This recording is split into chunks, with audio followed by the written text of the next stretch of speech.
Well, as the girls make plans to finally leave the house, tension increases in what is easily the best episode yet. Don't change the channel, don't touch that dial. We got it all on UHF. Take off your sneakers.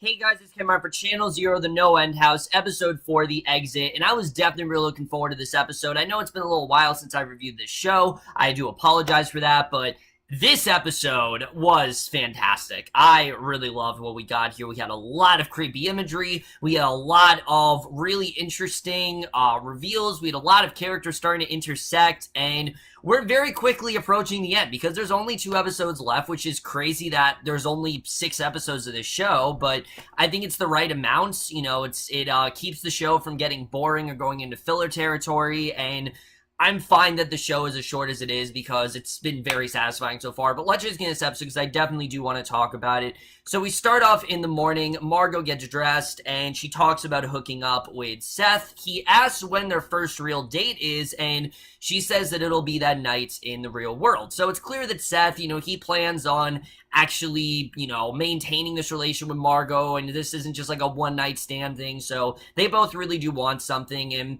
I'm glad. It's just, again, I do feel that this was kind of rushed, honestly. I do definitely feel that their relationship was rushed there, but Dylan then packs up. He prepares to take Lacey with him, and she stares off into space and then breaks into tears. So Jules then sits on the floor of the empty room, staring off into space, and Dylan then shows Lacey a necklace. Again, he's doing whatever he can to try to jog her memory, so she asks him to put it on her. He does so, and Lacey looks down on her dead dream husband, and Dylan figures that she remembers and tells her that it will all start to come back, and she says that she hopes so, and Dylan then cuts her free, puts down the knife, and then hugs her, and as they hug, Lacey then reaches for the knife, and you get the sense that she's kind of just going along with this. She doesn't really believe Dylan, and you're not entirely sure, what's going on here, but Margot then finds Jules in the room. Jules claims that she was sleepwalking, and they hear Lacey scream and run downstairs, and find him struggling with Lacey, and JD and Seth then arrive. Lacey begs for help. Dylan tells them that Lacey doesn't remember anything. He's holding her down because, again, Lacey doesn't at all believe him. Lacey,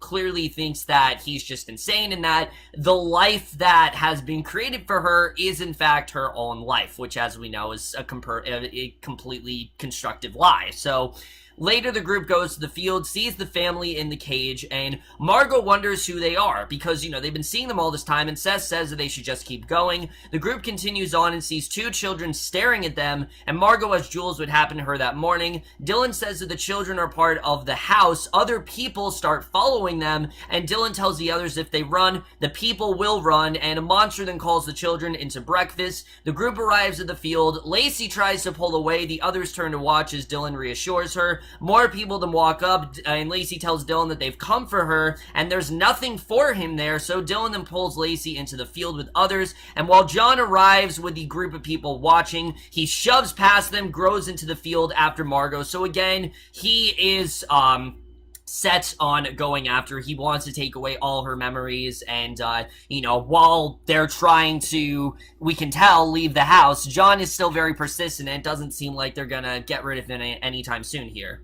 So Jules then sees someone lying in the field gasping. She goes to them, and the others come back and find a dying memory cannibal, and Dylan explains they can only feed on the person that they're made from. And this actually makes a lot of sense, because now we know why John takes the form, why this creature takes the form of John, because John, of course, is made, Jules, of course, Margot was made from John. So that's what happens when the host runs out of memories or dies. So JD stares at the cannibal for a moment and then goes to Seth, asks why he didn't say anything when he saw his decaying arm, and he figures that Seth knows what's happening to him and asks who he is, and Seth says that he's just some guy. Remember, Seth is just someone that kind of came up to them. They've never really known who he is until now, but he asks JD what he thinks escaping the house will do, and angry, JD tells him that if Seth tries to stop them from leaving, then he'll tell the the others that Seth isn't who he says he is. So it's clear that Seth is not really on their side, and this I really like, because like I said, I was not looking forward to just seeing Margot and Seth, you know, start a relationship. I just thought it was really rushed, but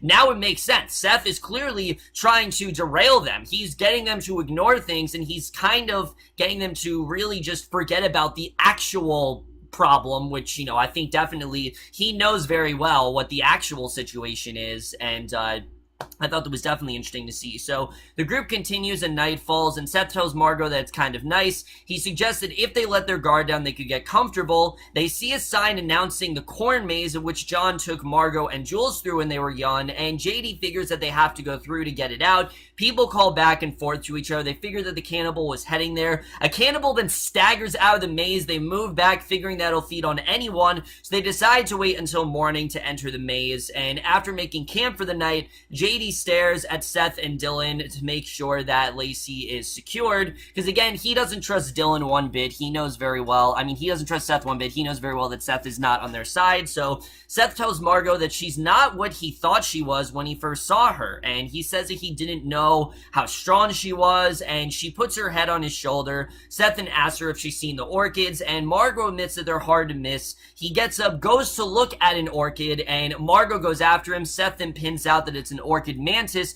posing as an orchid to lure others in, so she wonders how he knew that. So again, what I like here is that Margot's not completely stupid. She's definitely picking up on the fact that Seth knows all about a lot of this stuff, and it doesn't really all add up. You know, his story in general doesn't really make a lot of sense, and how does he know all about this stuff if he's had no prior experience with it before? It's clear that he's had first-hand experience, you know, prior to them coming to the house. So Jules looks out into the darkness, hears whispering in her head. She finally walks off, and Seth tells Margot that he didn't plan on liking her so much, and he says he's not who she thinks that he is, and he's not someone who doesn't belong anywhere until now, and Margot doesn't understand what he means. Seth says that he lives there, and Dylan tells JD to watch Lacey or he'll kill her, and he goes after Jules, and Seth then tells Margot that the place can be home to the people who need it. He can show her that it's beautiful. She asks what he is exactly, because again, she really doesn't trust him at this point. So Lacey tells JD that they have to go back, insists that Dylan isn't her husband, and Dylan catches up to Jules as she goes to the corn maze, and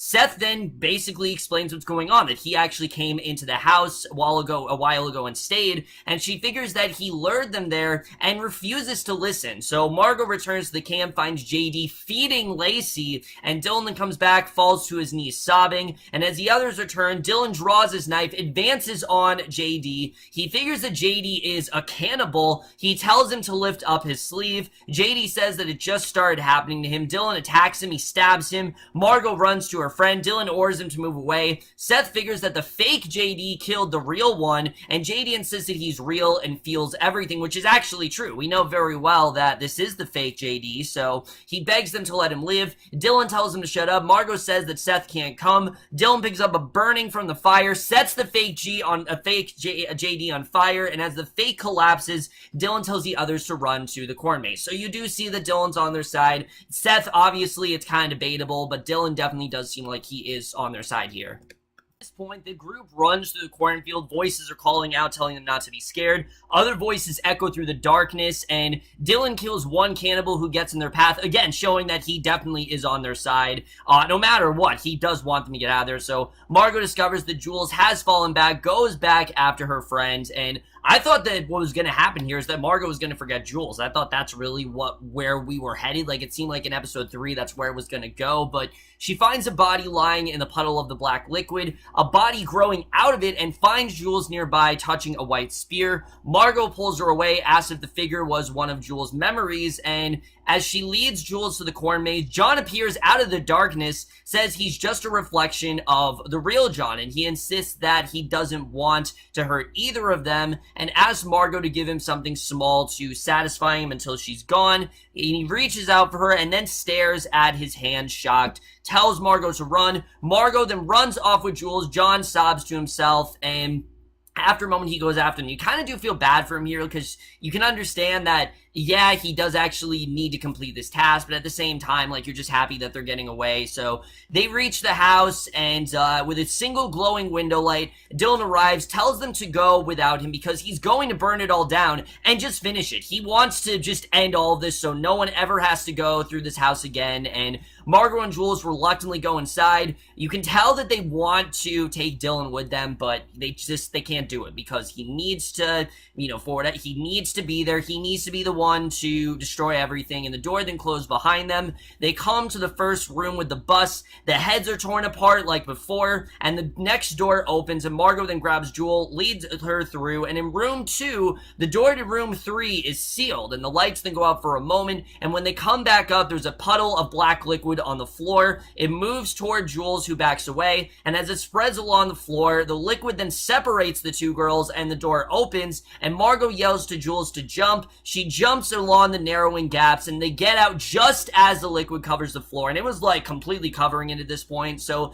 Dylan hears someone approaching. He takes out his knife. He walks into the darkness, and John attacks him out of nowhere, and the two then fight, although Dylan stabs John. John breaks Dylan's neck, and John then goes in the house, and I was surprised that Dylan actually died. I thought we were gonna stick with him till the end of the show, but it's clear that John is just too powerful of a creature to take down. So they enter room 3. They hear a woman talking in the distance. Jules says that she saw Miss Carpenter, their first grade teacher, and she scared the shit out of her. And they find Miss Carpenter standing on a blackboard, and she turns to face them. And as Jules goes on ahead, Mrs. Carpenter, the hiding man, grabs Margot, drags her into the classroom. Jules then comes back, pulls Margot free, and the hiding man then laughs and holds a lock of Margot's hair. So they enter room 4. They see a sculpture of John's face as wheezing and gasping fill the air as he chokes to death, and Jules then pulls Margot through the door to the next room, tells her friend that they got it. They find themselves in a room where the petrified John from before is trailing his hands through a bathtub filled with water, and as Margot tries to open the door, the figure then advances on her. The door finally opens, and Margot and Jules then find themselves in a yard.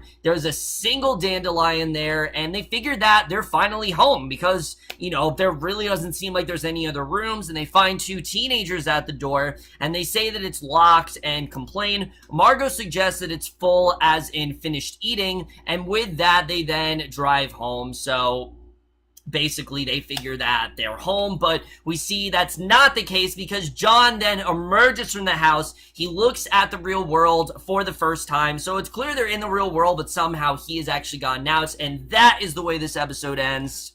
So, once again, guys, this was another really fantastic episode. I really did love what we got here. But to be honest with you, I don't really know where the rest of this season is really going to go now. But there definitely are a few key things that I do, in fact, know. First of all, JD's dead, Dylan's dead, so now it's just Seth and, now it's really just Seth and John that are still out there.